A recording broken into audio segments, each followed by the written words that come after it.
भारत क्षेत्र के इस युग के होने वाले जैन धर्म के आखिरी और 24वें तीर्थंकर थे। भगवान महावीर का जन्म चैत्र सुद 13 की रात को आज से करीब 2500 वर्ष पहले बिहार में हुआ था। आइए देखते हैं इस महान पुरुष का जीवन चरित्र।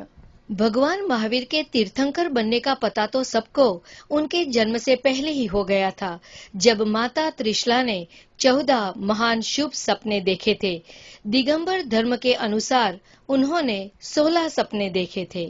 जब पिता सिद्धार्थ और माता त्रिशला को इस महान स्वप्न के फलों के बारे में जानने की इच्छा हुई, तब पता चलाने पर मालूम पड़ा कि माता त्रिशला की कोख में 3 लोक के हृदयों पर शासन करने वाले तीर्थंकर बालक का जन्म होगा। इस खुशी से भगवान महावीर का जन्म उनके माता पिता ने बड़ी धूमधाम से मनाया। उनके साथ सारी जनता ने, यहाँ तक कि स्वर्ग के देवी देवताओं ने भी इस महान दिन का उत्सव मनाया, क्योंकि श्री भगवान महावीर का यह अंतिम जन्म था और जिसे आज हम महावीर जयंती के नाम से मनाते हैं। बचपन से ही भगवान महावीर बहुत बहादुर और निडर थे। माता पिता के चहीते थे। 30 वर्ष की युवा आयु में राजकुमार होते हुए भी भगवान महावीर साधु बने और फिर लगातार 12 वर्ष तक वे आत्म साधना में मौन और लंबे समय तक अन्न से दूर रहे। उन्होंने सबसे पहले मुश्किल मोह, राग और द्वेष पर अपनी जीत प्राप्त की, मगर इस दरमियान उन्हें कई कठिनाइयों का सामना करना पड़ा।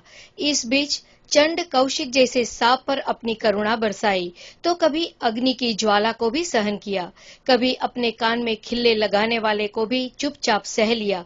इन सब जुल्मों को सहते हुए भी महावीर अपने ध्यान में मग्न रहे और जुल्म ढाने वालों पर भी अपनी करुणा बरसाते रहे। इस तरह श्री महावीर ने मोह, राग और द्वेष पर अपनी जीत पाई और उन्हें वर्धमान से महावीर नाम मिला। 42 वर्ष की उम्र में उन्हें वैशाख सुद दशम के दिन वृजुलिका नदी के पास एक वृक्ष के नीचे केवल ज्ञान की प्राप्ति हुई।